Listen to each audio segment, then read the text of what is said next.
of these things across America. Thank you. Thank you. Senator Budd. Thank you, Mr. Chairman. Again, thank the panel for being here. It's good to see you all. Mr. Sola, the November 2024 report from the U.S.-China Economic and Security Review Commission, it details China's efforts to deepen ties with countries across Latin America and the Caribbean. So, Mr. Chairman, I'd like to ask unanimous consent to enter that report into the record. Mr. Chairman, if that's okay? Without objection. Okay. All right. Thank you. All right. I think it's important to view the Chinese Communist Party, CCP, activities in the Panama Canal zone in the context of CCP's broader efforts to further access Latin America's markets and obstruct American interest in our own backyard. Mr. Sola, would you agree with that? That you see the CCP activity and hopefully to interrupt America's interest in the region? Definitely an economic interest, Senator. I was able to travel there a few years ago to see this firsthand and see the CCP's encroachment. So in your experience, are there noticeable differences in port operations when they're controlled by Chinese companies and financed or backed by Chinese loans? And if so, would you explain that? We have a wonderful example because we have a U.S.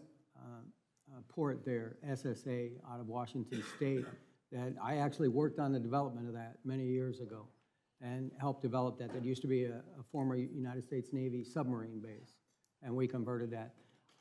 As far as the two ports that we have, they're completely different. We have one as a major infrastructure footprint and also a container port that's moving 4 million containers a year.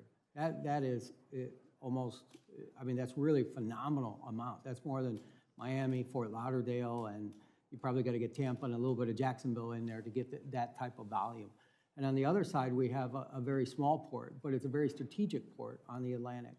So how are the operations done? Yeah, I don't know how they don't make money. I mean, if you want to come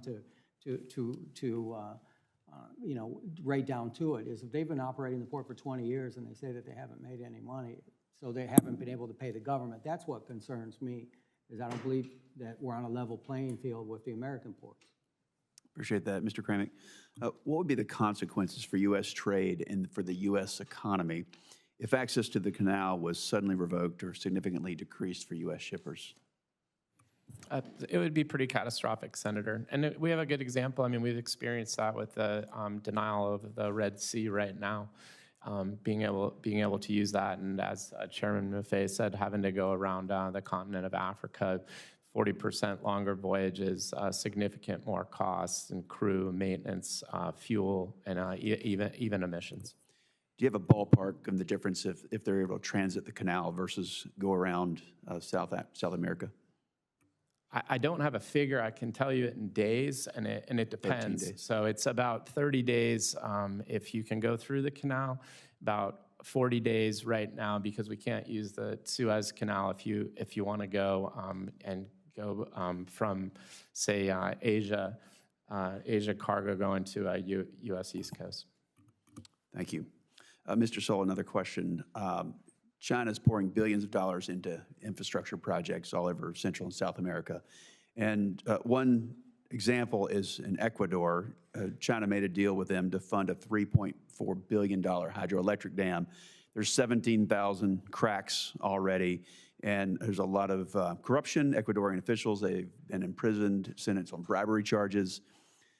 Using that as an example for the region, you know, the strategy of China is clear to just take, and this is in the words of an Ecuadorian minister, the strategy of China is clear that they want to take economic control of countries. In Panama, for instance, it's about 7.7% of their GDP, as I understand it. So using Ecuador as an example, should Congress be concerned that China could extract significant leverage over Panama, given the outsized role and revenue from the canal that it plays in their finances? If you turn your microphone. Yes, Senator, it very well could, and I believe that we are in a very fortunate position now with Secretary Rubio, who knows the area very well and also knows China. Thank you very much. Mr. Chairman. Senator, can I just say you should also look at the port of Chancay in Peru. It'll fit that pattern. Thank you very much. of Appreciate Chinese that. investment. Thank you. Thank you. Senator Kim. Thank you, Chairman. Thank you to all of you for coming on out here.